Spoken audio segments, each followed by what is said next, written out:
You have to listen to all these different folks with money and what they like to lend to and for, and then remember when you meet people who need the money and what they are doing and go, oh, this would be a good fit for this person or that person. How do you do that networking? How do you keep that networking going like that? So as I'm talking to you or anybody that I meet for the first time, and I'm sitting there one-on-one, my brain is just firing off these insane connections and strategic alliances that can be formed and strategies that can be utilized to collapse timelines. And it's just so natural, right? You find that there's these sweet spots sort of everybody has. Yes.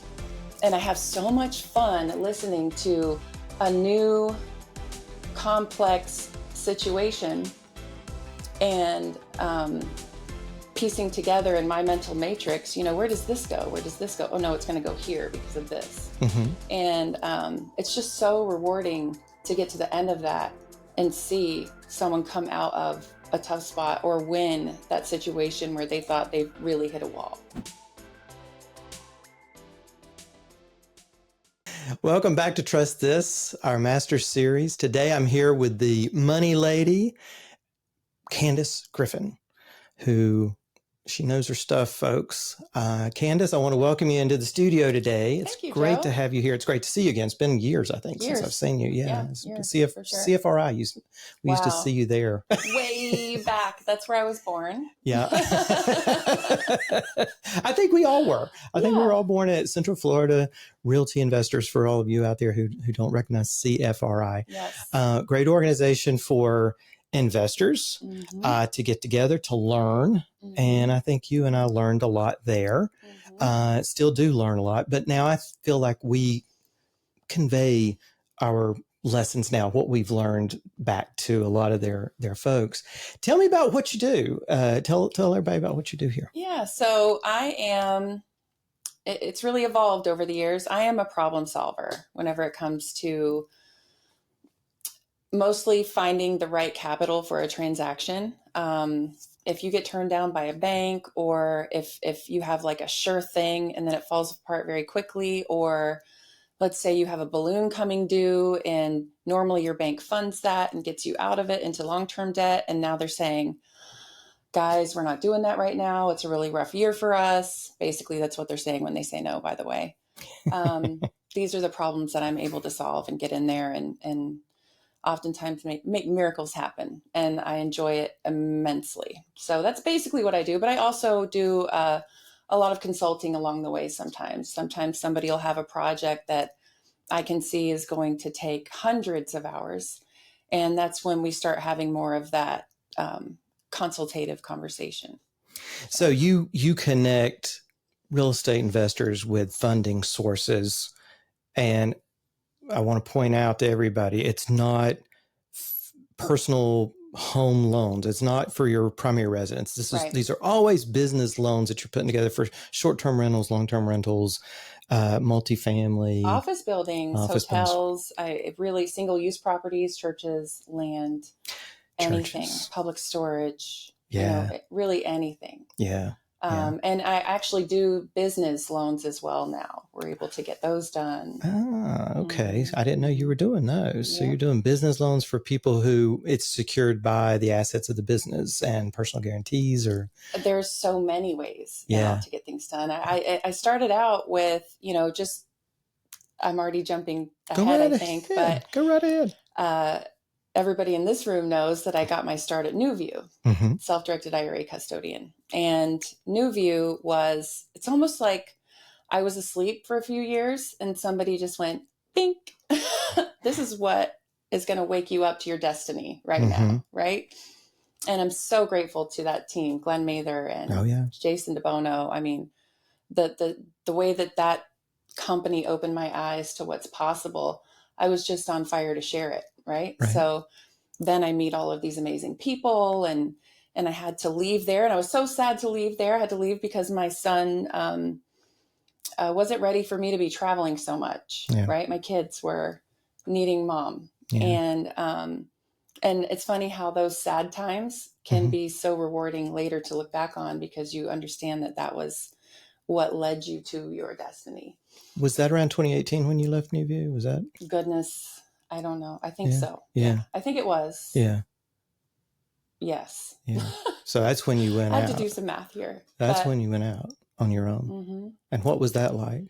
It was so terrifying, right? Because at first everybody saw me, and I didn't realize it right away. I was a little slow to this, but everybody went, "Oh, wait, she's a gold mine now," because we were not able to, as we weren't fiduciaries there, we were custodians. Right. And I had to follow a very strict set of rules that I held very close to my heart and made sure that I followed, right? So the minute I was out of there, my phone was just blowing up. I'm like, "Hey girl, what you doing? You want to join our team?" I was like, whoa. So I maneuvered through a bit of that to try and find my place. Ended up doing something really fun, working with late stage startups and roll-ups in investor relations. And it was there that I learned that I loved being around entrepreneurs. I love being around CEOs, people that are all in. It was like being surrounded by a bunch of Tony Robbins, people that just have so much grit and persistence and perseverance, and just shift their strategy over and over and over again. And they're unwilling to stop until they win. That's intoxicating. I absolutely love it. Right. But what I also learned there is that I get absolutely sick over somebody losing money. Mm-hmm. Right. Now, at the time, I was sort of, as a side hustle, being a matchmaker, right? I was matchmaking private money with deals, right? And so brokering private money commercially, right? And I was talking to a dear friend of mine who's helped me sort of open my eyes to what was possible for me, a board member at the Citrus Club. And he said, you can actually do this instead. This is an actual business. You can make money doing this. Yeah. And you're very good at it. And I think you have a real talent here. Would you like for me to help you move that forward? Right. And that was the birth of what you see today. And it started out very small. I was working just with private money, and then it morphed into family offices, and then it morphed into funds. And now there's so many private, large institutional lenders that do a lot. And you find that there's these sweet spots sort of everybody has. Yes. And I have so much fun listening to a new complex situation and piecing together in my mental matrix, where does this go? Where does this go? Oh no, it's going to go here because of this. And it's just so rewarding to get to the end of that and see someone come out of a tough spot or win that situation where they thought they really hit a wall. Well, and I mean, to me, I hear a lot of networking in there. You have to listen to all these different folks with money and what they like to lend to and for, and then remember when you meet people who need the money and what they are doing and go, oh, this would be a good fit for this person or that person. How do you do that networking? How do you keep that networking going like that? It's so weird. Okay, so here's how God is just the coolest in my life, right? I have always been service first minded, and I always love helping people. And I feel like I never would have gotten where I am today without people helping me, right? Like that board member, seeing something and saying, hey, I can actually be effective here. I'm going to help. So at the time, I didn't realize that I had this gift. I didn't realize that it was a gift. I just did it. And then people over and over and over again said, wow, this is so incredible. You have such a gift for this.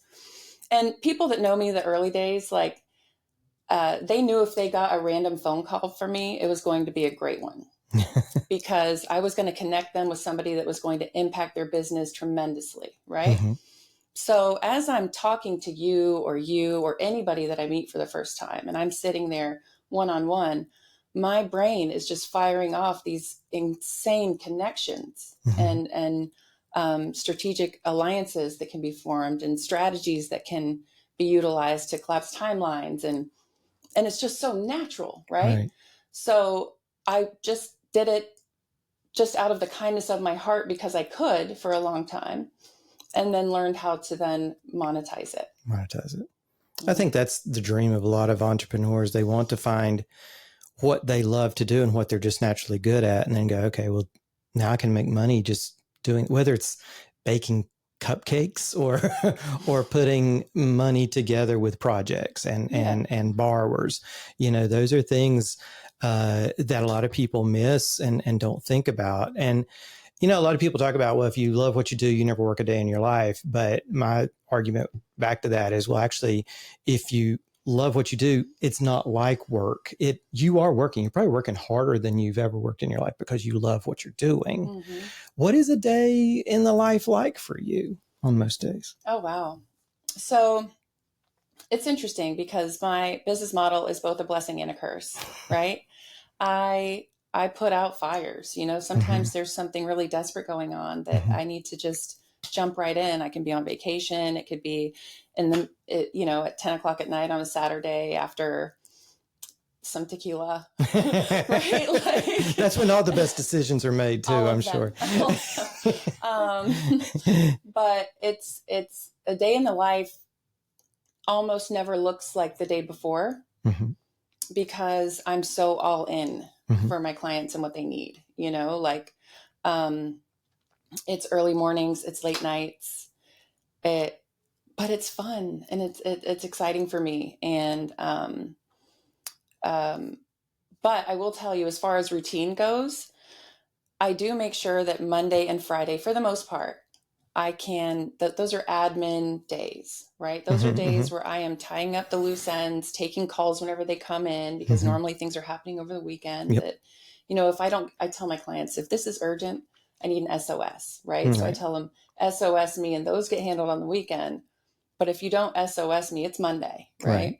Right. So Monday is dealing with a lot of that. And then Fridays, I like to sort of catch up with people that I've been meaning to catch up with for a very long time, and also close out the week, loose ends, et cetera. So that Tuesday, Wednesday, Thursday is where I'm really, meeting the demands of the job and getting in front of people, having those meetings, et cetera, et cetera. So it sounds like you've got a routine that you have for your overall week as far as Mondays and Fridays go. What are some routines that you've put in place, just to day to day or month to month to help you keep that networking going, because that's the thing. I mean, as an entrepreneur, as a visionary, you're always looking toward the future, but then you're also having to get things done. So what are some routines or habits that you've picked up over the years? So, of course, the social media thing. And I actually on purpose I don't follow anybody's model. I'm like, I've said this before, I'm like that. Have you seen the meme of the ballerina and they're all lined up perfectly, these little kids, and then the one's hanging upside down on the bar? No, I haven't seen it. I just do things differently, and I follow my instincts, and it goes pretty well. So I noticed that whenever I'm heavy on social media for a while, if I just ignore it for about a month and a half, and I get back on there, it's the nobody's burnt out on what I'm providing anymore, right?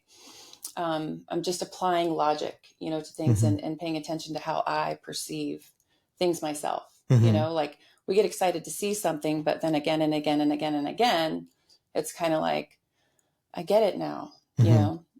And I'm trying to be effective. So I'm always being unroutine in my routines. I'm unraveling routines in my routines. I'm showing up in different places than where people actually know who I am. That's one of the hardest things to do, right? I make sure every year I'm evaluating those rooms that I'm in and mixing it up, showing up at different associations, really getting out there into even, I think in our industry, right? Because we have mostly real estate professionals in our industry and investors.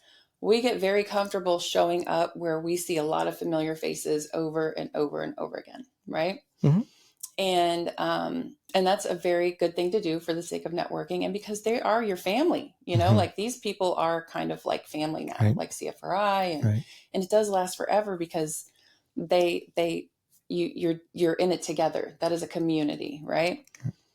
But everyone knows what I do. And if you need me, you know where to find me, right?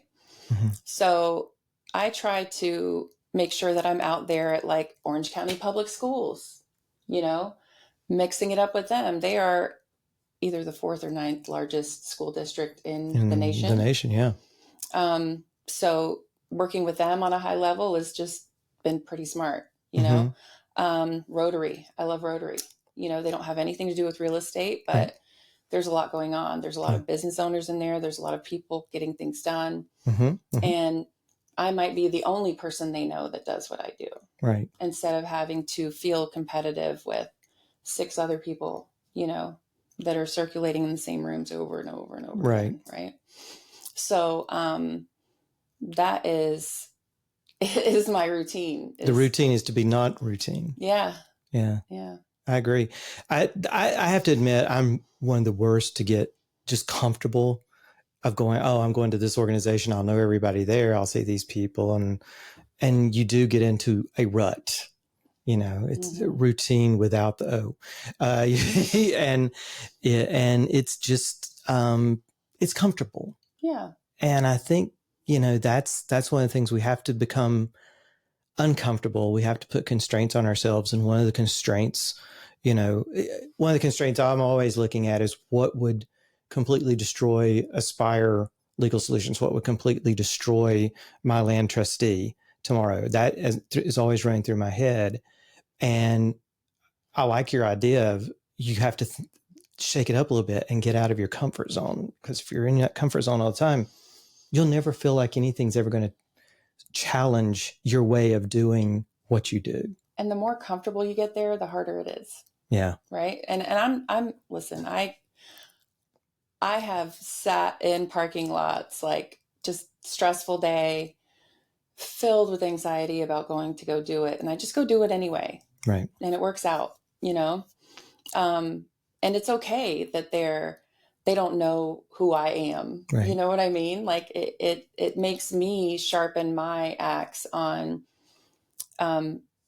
being accessible, being approachable, people having the ability to get to know me. It keeps me humble, you know, and that is important in this space. Well, and it challenges you too, because you become sort of this big fish in a little pond when you show up to these events and you're there and everybody comes to you to talk to you. Hey, I've got this going on. I need to talk to you about it. It makes you feel important. And I think spotting that in your ego and going, this isn't me playing to my ego again. I've got this, let me go somewhere where nobody knows me and try to become a big fish there now, kind of thing. It's really tough. How did you get through? How'd you do coming through 2020? A lot of masters I've talked to, they started right before the pandemic, came through the pandemic afterward, even stronger than they were before. How did you get through it? I don't even think this really like took actual shape until late 2020, early 2021. Like really now that we're talking and I'm going through the timeline, like that was, I'm terrible with timelines. That's fine. That was really the launch. That was when 2020 was interesting. It was the time period that happened in my life that sort of woke me up in another way and made me pay very close attention to the rest of my life, right? And what that looks like. And it gave me the permission I needed to really go for it. You know, that along with some people God put in front of me along the way, like the board member, you know, and others, right? But people were planted and I was receiving and paying attention. And I would say the biggest thing I had to do in the beginning was give myself permission to do it. That was it. And then, I'm sorry, what was the question? Well, just it sounds to me like you got propelled through just like a lot of people did. We had this massive constraint put on us called the pandemic, where we all had to change not just our business, but our lives, how we approached everything. It sounds like you did that. Did you get any push? It sounds like you got some pushback from yourself. Can I do this? Did you get any pushback from outside yourself of, why are you even bothering this? Why don't you just go get a job somewhere and just work for somebody? Because there's plenty of work out there for anybody. So that's what family sounds like, right? Because this is a big message for entrepreneurs. And it's another one of those cliche ones that you hear a lot, but it is so true. And just give your family grace for it. They don't know the fire that's inside of you, right? And if it's something they have not been able to do, it scares them to think about you going out there and doing it, right? So they can want to, in a loving way, they have the best of intentions, and that's the hard part, have an intervention with you and make you just behave and put these things aside and live a more reasonable life. But at the end of the day, I'm not going out there and starting a band, okay? Or selling everything and moving to Nepal, all right? I'm starting a business, something that I professionally have tested the water on. I've had people that I respect and look up to that have accomplished immense things in their careers look at me and say, you need to do this, and that's who you have to trust. The person that knows the work you, the people that know the work you. I think we're all very different at home. Yeah. I'm very silly at home. Yeah. I am, I'm a joyful, free-spirited, just loving mom and partner. And I don't think they knew that I have the ability to be as ferocious as you need to be and firm as you need to be. And, because there's a level of take no BS that you have to accomplish this. And I think that's what was really the concern there. When it's focus, you have to be focused, and work is different. Yeah, it is. Well, my dad says that's why it's spelled WORK instead of PLAY. He loves to say that to me. I'm like, yeah, I remember, Dad. I've heard it all my life. So what's something that you believed before you started this journey that you've had to unlearn to get past that? Do you have like an hour? Oh, sure. We've got plenty of time. We edit. Yeah. Okay. Oh, great. Okay. So something that I believed that, initially, I was drinking that manifestation Kool-Aid, which is important. All right. Mindset is important. Your energy is important. Your thoughts do play a role, right? But I naively believed that I didn't need certain protections in place because I was just going to manifest. It was so silly. Now that it's hard to even say out loud now. But do please, people need to hear this. Okay. So I really believed I drank the Kool-Aid with the manifestation stuff. And I believed that I could attract the right people and the right circumstances and the right deals and the right workflow. And I put my foot down and I said, I want to be surrounded by people that I don't have to watch my back. Right. And that is such a silly, childish thing to say in business. And I love her, right? You have to look at your former self and say, that was really cute. Right. But no, you need to be papered up 6 ways to Sunday. What do they say? In God we trust. Everything else we'll need in writing. Yeah. That is an absolute fact. I mean, and it happened more than once, because sometimes you're just so excited to be a part of something whenever you're new that you almost feel like there's no way they would do that to little old me, Yeah. oh, they will. They Mm-hmm. absolutely will. Almost every time, right? Yeah. In fact, they're just following their training that they received in graduate school, Mm-hmm. probably up north. Okay.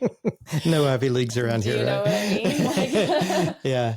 And they see you coming a mile away, just Yep. da da da da da. Mm-hmm. I'm going to introduce this person to every person I know because they're gonna do really good things, and then you figure it out, and it's water under the bridge, and you move on, and you have other things going on, and then you get a call from a friend, and you learn that you lost $800 and something thousand in commission on business that was stolen from you. Mm-hmm.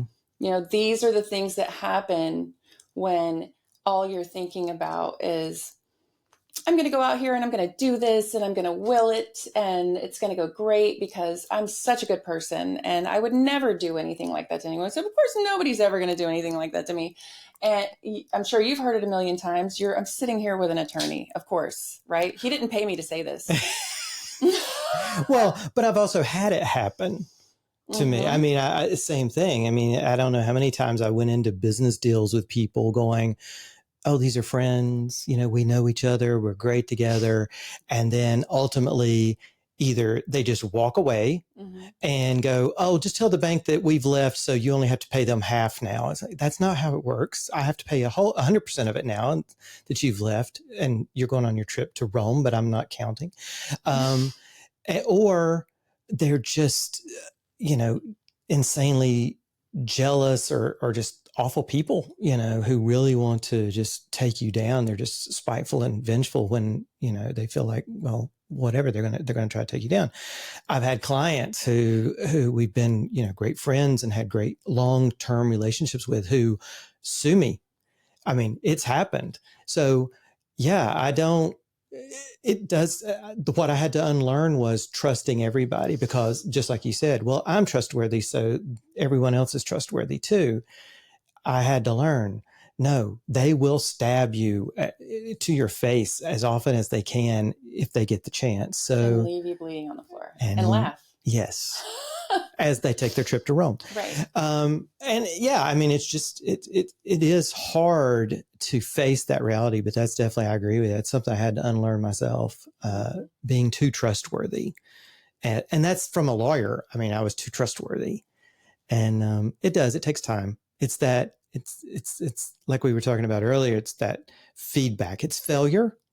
I failed. I lost a lot of money, but it was feedback for me. And now well, that's what I love, right? So I think there's two types of people in the world. And if you're going to be an entrepreneur and make it in life, you need to be the one that looks in the mirror during those times and makes adjustments based on, when these things happen to me, of course, I'm upset. And of course I cry and I get mad, right? But then I let it go because you have to.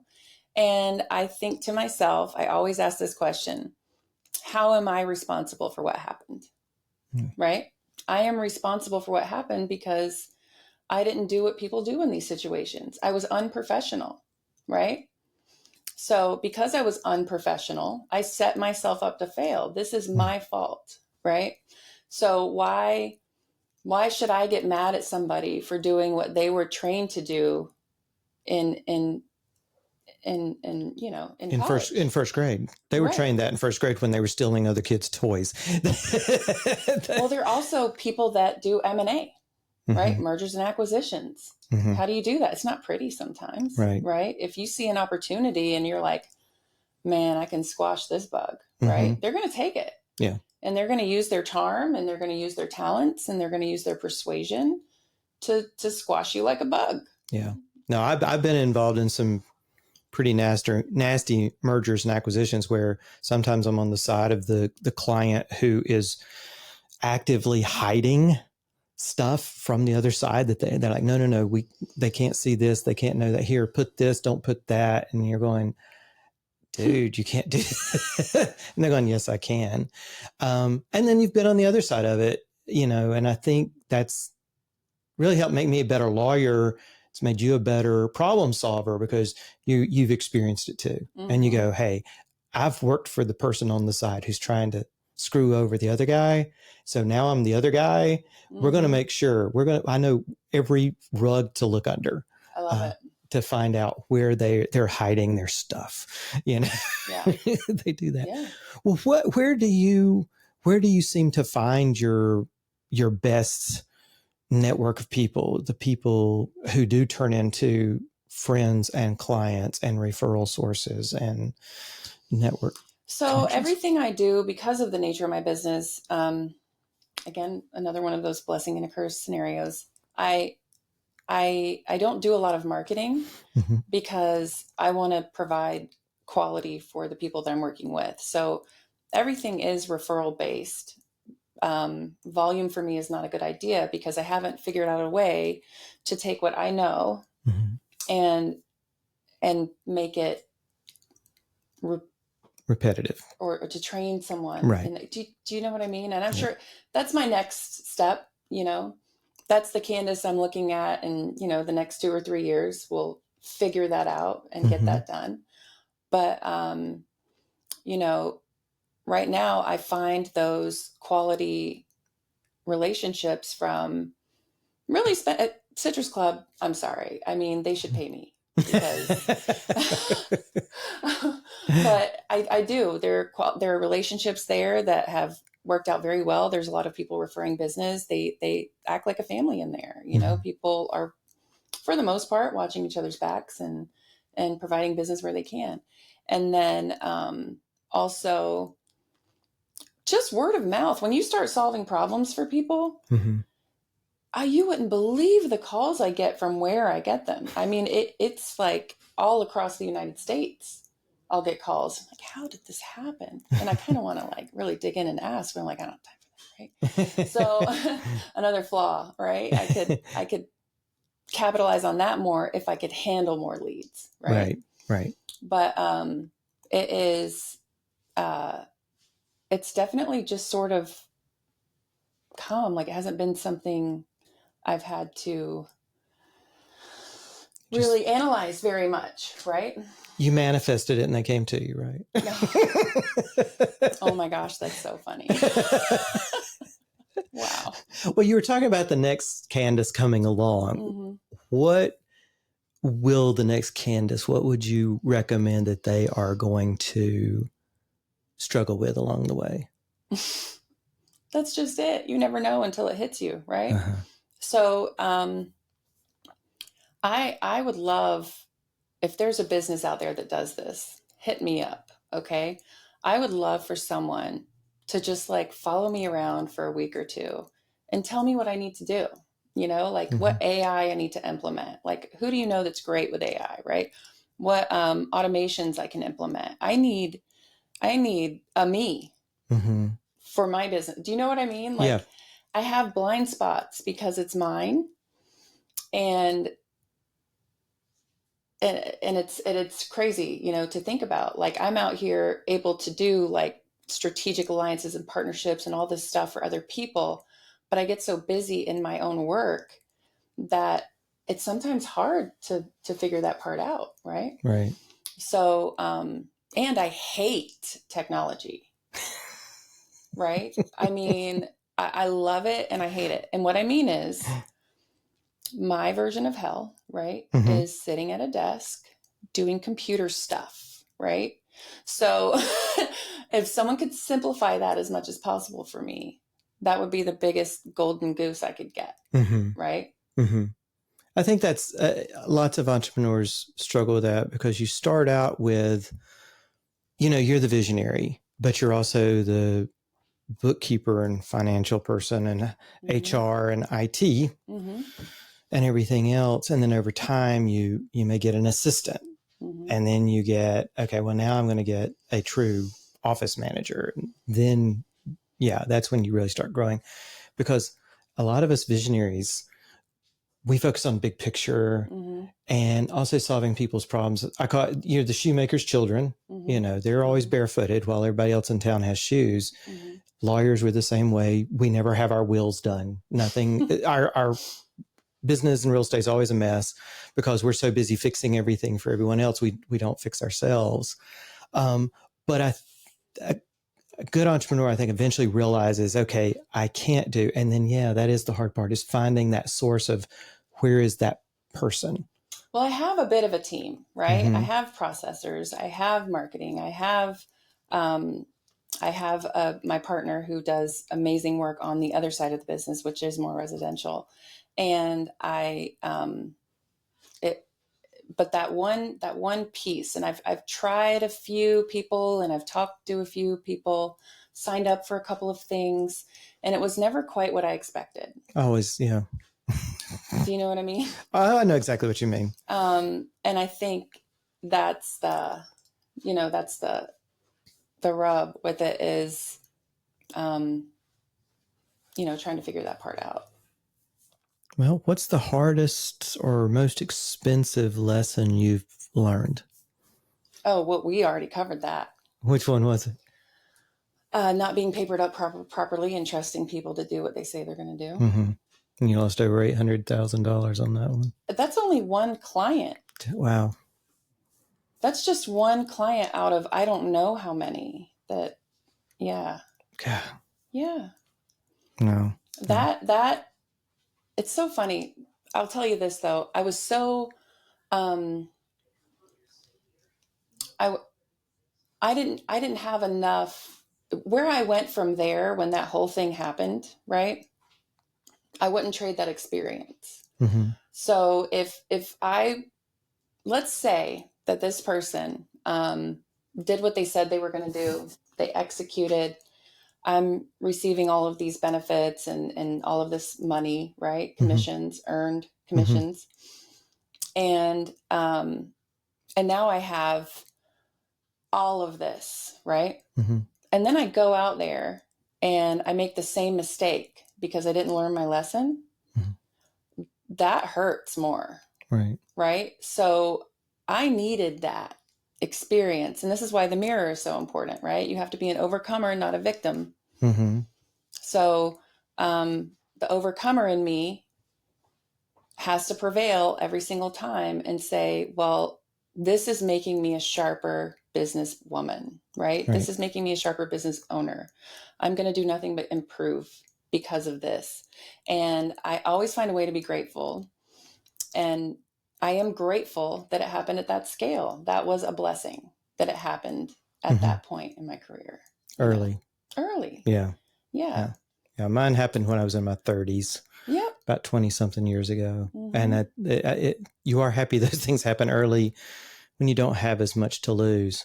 Well, let's say, let's go back to when you were leaving Newview and you're looking ahead and somebody says, okay, this is everything you're going to have to go through. And in 2021 or 2023 or 2024, you're going to be, let's say 2024, let's say right now, you are here, but this is everything you have to go through to get there. Would you have still done it? Absolutely. You think? Yeah. Really? Yeah. I mean, well, I don't know. I mean, I would have, because I would have taken that information and just done it better right then. Okay. Right? God made me this way. I'm like, I've always had this deep desire. I've always thought big. I've always been an achiever. I've always had this deep desire to just go out there and see what I'm made of and make things happen. It's ever since I was little, and you can only fight that for so long before you have to just say, okay, let's go. Let's do it. I was always fighting it.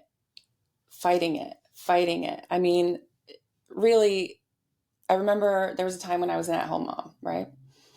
And my girlfriends, were the at-home mom club, right? Sitting around the pool, doing what we do, getting our kids, and, Stanley's full.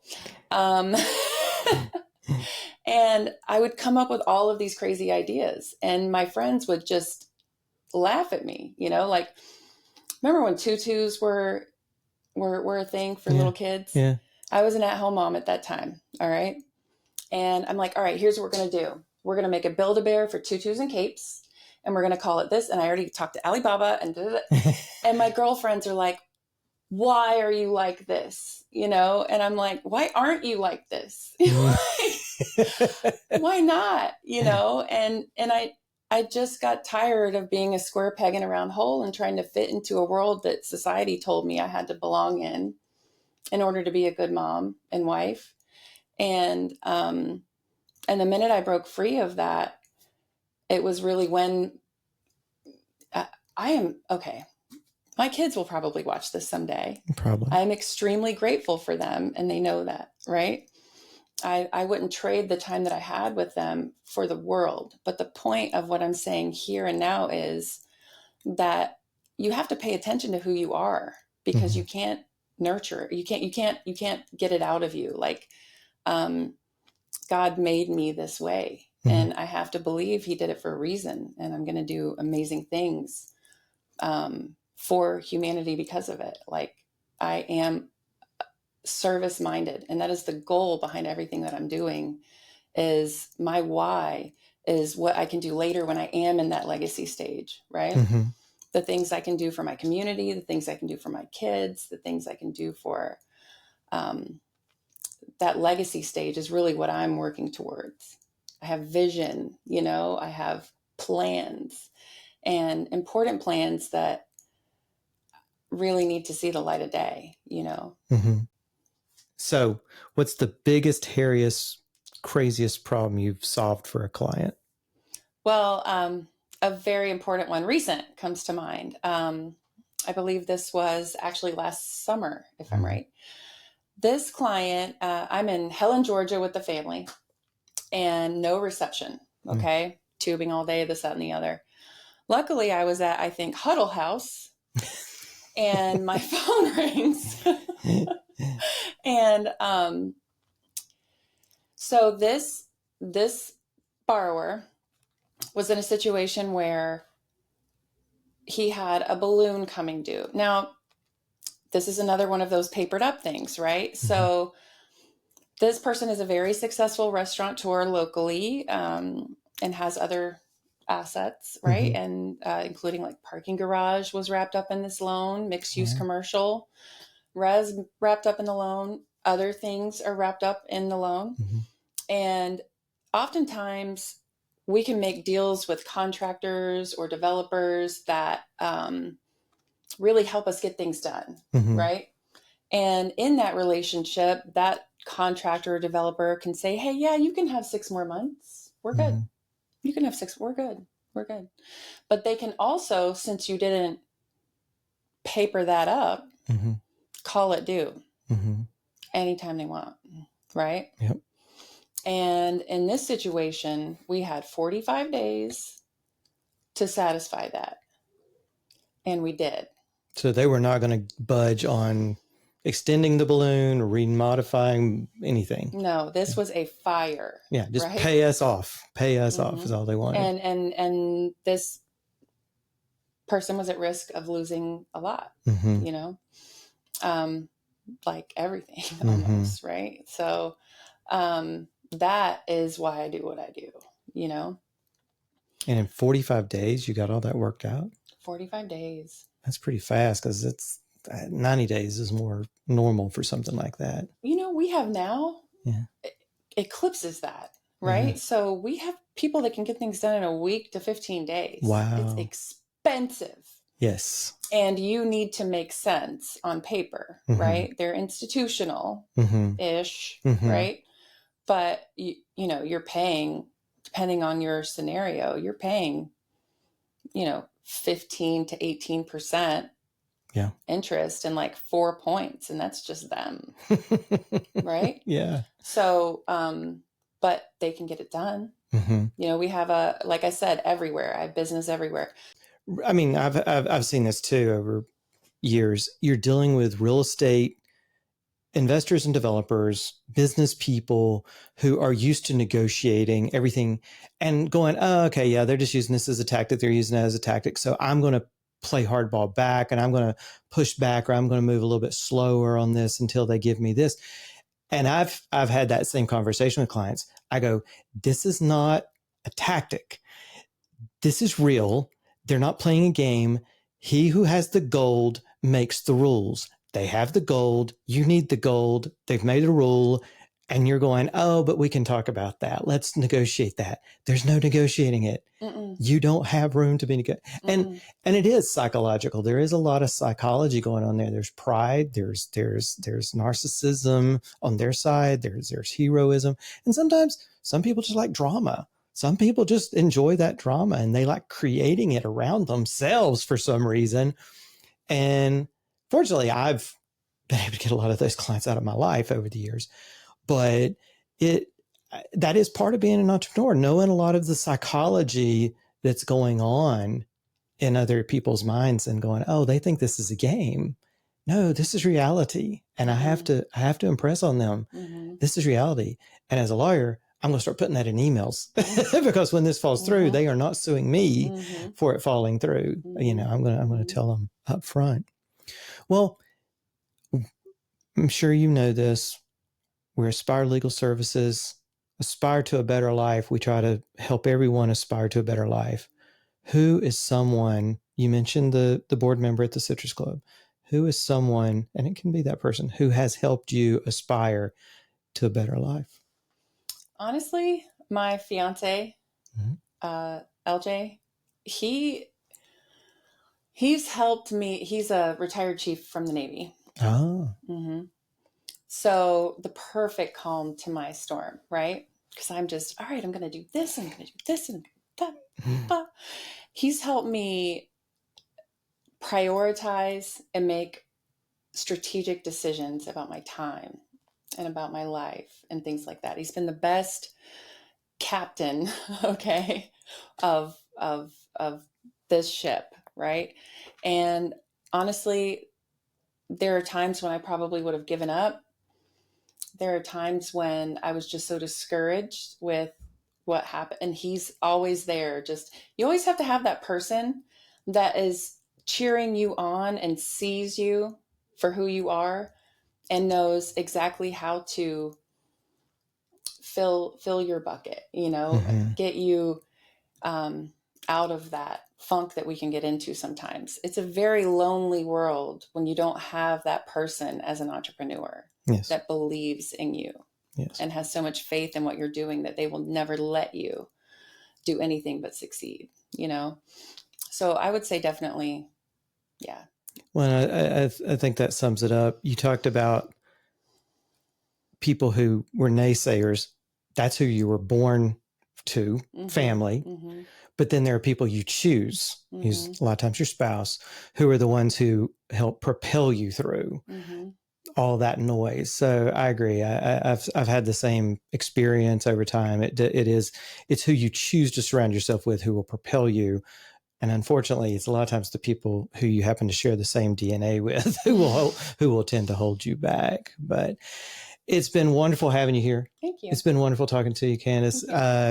Everybody, we're going to put up Candace's social media links. Please like and follow her. If you like this, remember, we don't advertise dog food on here. We don't advertise life insurance on here. We don't advertise anything on our show. So if you like us, the only price we ask you to pay is just like it, subscribe it, follow us, and share it with your friends. And until next time, out of it, please we'll press see you. like and subscribe and give us a 5-star review to help us reach others who can benefit from this series. Until next time, keep aspiring to a better life.